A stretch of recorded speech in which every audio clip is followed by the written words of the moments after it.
Good morning. Welcome to Wake Up with the Early Nerd Live. I'm Steve, your host, the Early Nerd. And as always, I'm talking quietly because if we wake up as this Early Nerd, we're all in trouble. Today is another sad day. Extremely sad, in my opinion. The Calypso singer Harry Belafonte passed yesterday at 96 years old. And the reason I'm talking about it is because there is such a thing as a music nerd. And if you're a music nerd, then you know all about this man. Uh, he's the guy that wrote the Banana Boat song, or made it famous. He probably didn't write it, but he made it famous. You know, the Day-O, Day-O song. That's him. They featured the song in Beetlejuice, and he had a hit. He had all kinds of hit albums, live shows that were recorded. Um, he was a fantastic individual, loved him dearly, listened to his music all the time. One of his live albums is in our current playlist here at the Early Nerd, and we listen to it a lot. Um, we listened to him all day yesterday in tribute. But I'm going to read an article. This one's kind of long, but it needs to be because of how great an individual this man was. This comes from Variety. Uh, it's going to get bright in here for a second, but ooh, nothing like a bright light in the darkness, huh? Singer, actor, producer, and activist Harry Belafonte, who spawned a calypso craze in the U.S. with his music and blazed new trails for African American performers, died Tuesday of congestive heart failure at his Manhattan home. He was 96.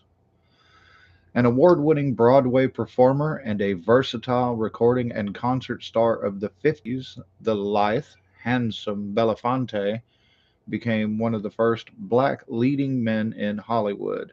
He later branched into production work on theatrical films and telepics. Yes, he was extremely handsome, by the way. I mean, I'm not saying I want to pick out curtains with him or anything, but he was an extremely handsome man. Let's see. As his career stretched into the new millennium, his commitment to social causes never took a back seat to his professional work.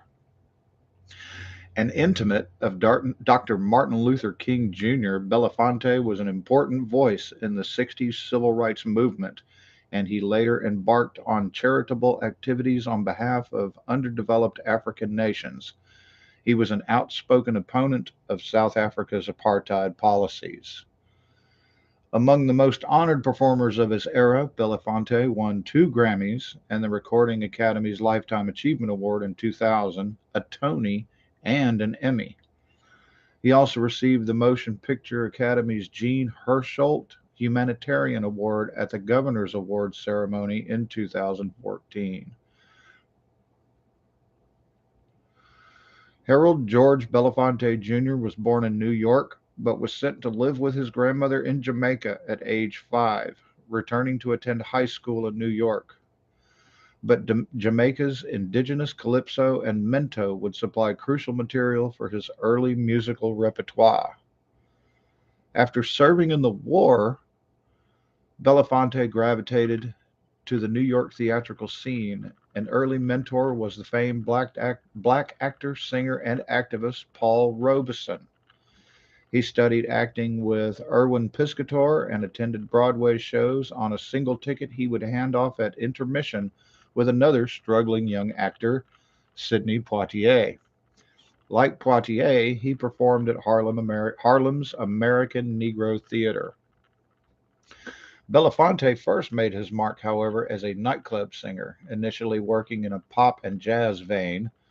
Belafonte began his singing career at New York's Royal Roost and made his recording debut in 1949 on Roost Records.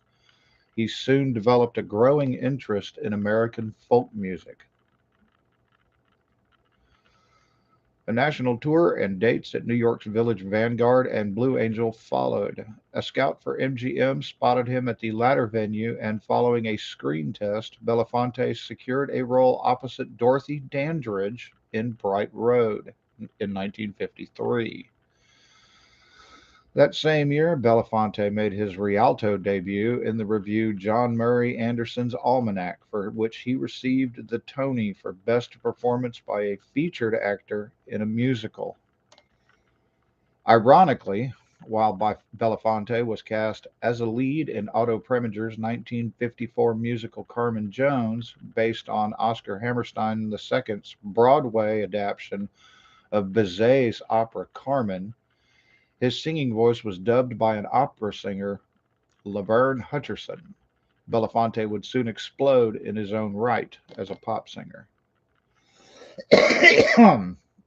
Excuse me. This is rather long, but this man deserved it. He made his RCA Records debut in 1954 with Mark Twain and other folk favorites. He had performed the titular folk song with his guitarist Millard Thomas in his Tony winning Broadway turn. The 1956 LP Belafonte featured a similar folk repertoire and spent 6 weeks at number one. Now, as old as I am, this was all before I was born. So when I first read this article, this was all stuff I didn't know. So, you learn something new every day, even though you're my age. These collections were a mere warm up to Calypso. The 1956 album sparked a nationwide Calypso craze, spent a staggering 31 weeks at number one, and remains one of the four longest running chart toppers in history. It spawned Belafonte's signature hit, Banana Boat Song, which I've already mentioned, which topped the singles charts for 5 weeks. A parody of that ubiquitous number by Stan Freberg reached number 25 in 1957. Director Tim Burton employed the tune to bright effect in his 1988 comedy Beetlejuice. Belafonte would cut five more top five albums, including two live sets recorded at Carnegie Hall through 1961. His 1960 collection, Swing Dat Hammer, received a Grammy as Best Ethnic or Traditional Folk Album. He scored the same award for 1965's An Evening with Belafonte Makeba, a collaboration with South African folk artist Miriam Makeba. He also supplied early employment,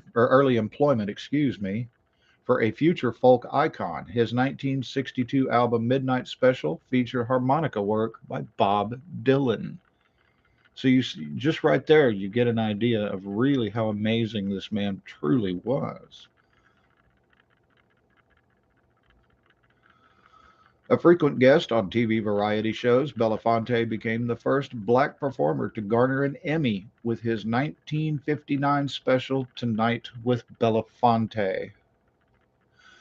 Belafonte made his first steps into film production with two features he top-lined: End of the World drama The World, the Flesh, and the Devil, 1959, and the heist picture Odds Against Tomorrow, 1960.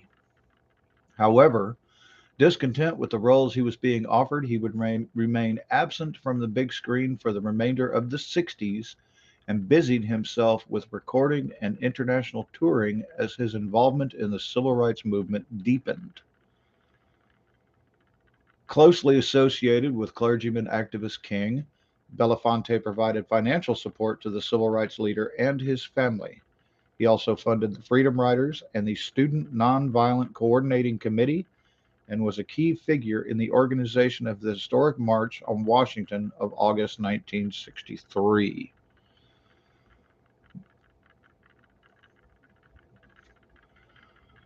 The racial tumult of the 60s hit close to home. In 1968, he became the center of a furor when he appeared as a guest star on an NBC special hosted by British pop singer Petula Clark.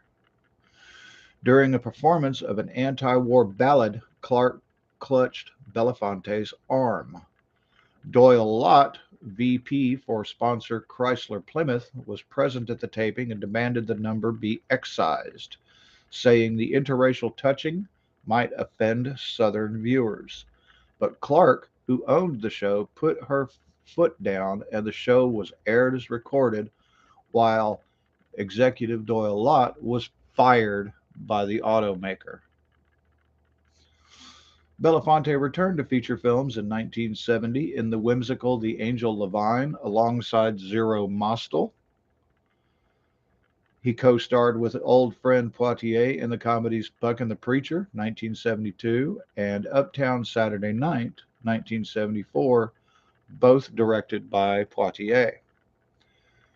His acting appearances would be sporadic for the remainder of his career. Notably, he appeared opposite John Travolta in White Man's Burden, 1995, an alternate university fantasy drama about racism, Robert Altman's ensemble period drama Kansas City, 1996, and Bobby, 2006, Emilio Estevez's account of Senator Robert Kennedy's 1968 assassination.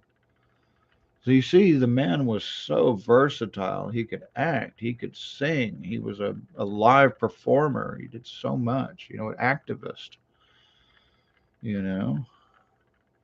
In 1985, Belafonte's activism and musicianship intertwined when he helped organize the recording session for We Are the World, the all-star benefit single devoting to alleviate African famine. His appearance on that huge hit led to Paradise in, I hope I pronounced this right, Gazankulu. That's the way it reads, 1988. His first studio recording in more than 10 years. We Are the World, I remember that. Wow, that was my high school graduation song. Yep. Yeah, see that right there just proves how old I am. His latter-day production work included the 1984 hip-hop drama Beat Street and the 2000 miniseries Parting the Waters, based on historian Taylor Branch's biography of Martin Luther King Jr. I remember Beat Street. In 2002, The Long Road to Freedom, an anthology of black music, an immense collection of African and African American music recorded and compiled by Belafonte over the course of a decade and originally set for release by RCA in the 70s, was finally released as a 5 CD set on Universal's Buddha imprint. It garnered 3 Grammy nominations. In later years, Belafonte remained as outspoken as ever, and his views sometimes courted controversy. He was a foe of South African apartheid, opposed the U.S.'s Cuban embargo, and denounced George W. Bush's military incursion into Iraq.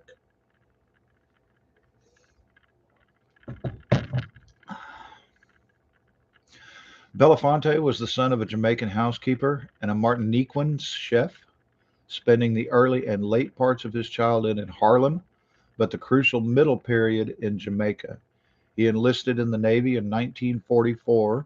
During his service, he encountered the writings of W.E.B. Du Bois, co-founder of the NAACP and a key influence. He was accorded the Kennedy Center Honor in 1989 and the National Medal of Arts in 1994. Belafonte published his memoir, My Song, written with Michael Schneerson in 2011. Suzanne Rostock's biographical documentary, Sing Your Song, was released in early 2012. He is survived by his third wife, Pamela, daughters, Sherry, Adrian, and Gina, son David, stepchildren Sarah and Lindsay, and 8 grandchildren.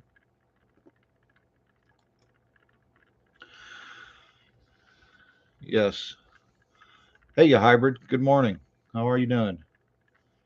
Um, Here at Early Nerd, like I mentioned earlier, we have Harry Belafonte in our playlist, and we do listen to him all the time. We listen to his Carnegie Hall live album. If you've never listened to that, I suggest you do because it's a great album. He does all of his hits, including the Banana Boat song, um, and he ends the show with his audience participation hit "Matilda," which is a wonderful song and such a funny thing to listen to. If you get the time, please do. Um, Harry Belafonte was a big influence on my own music career because of the adversity that he went through during the 50s and the 60s and to try to get himself established. And it was a really bad time back then. I wasn't around yet at the time. However, um, I worked for a guy who was.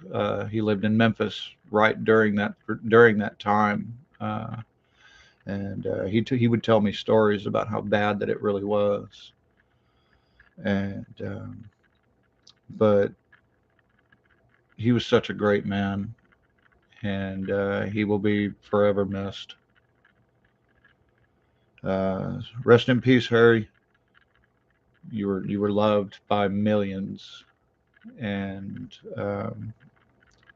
we hope that you're finally at peace and going on and calypsoing with God on that great stage in the sky.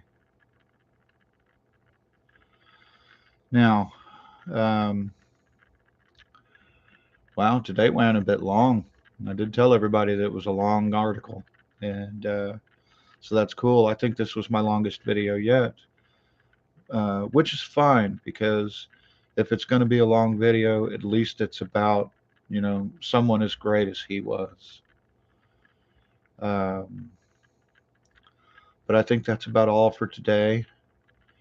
Remember, whether you're going to work or going to school, be careful out there, stay safe. Um,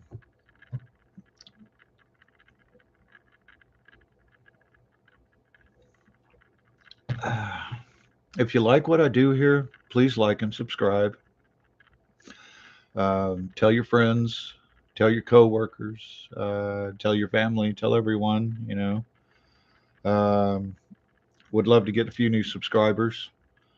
Um, I do have to admit, though, for being as new of a channel as I am, I actually have a good amount of subscribers, and I do have a pretty steady viewership. And I thank you guys for that. I really do. I thank you for all the support that you guys are giving me. Um, I here at Early Nerd Studios, we're um, working close with Give Love Productions and my producer Twisted Switzer is coming up with new and better ideas for labeling and branding. We may go through a branding change here soon. Maybe not necessarily a branding change because we're never going to stop doing what we're doing here. Um, but new thumbnails, new banners, uh, even merchandise. I've been looking into getting merchandise made. So if anybody wants to buy some of the merchandise when it's ready, I'll let everybody know.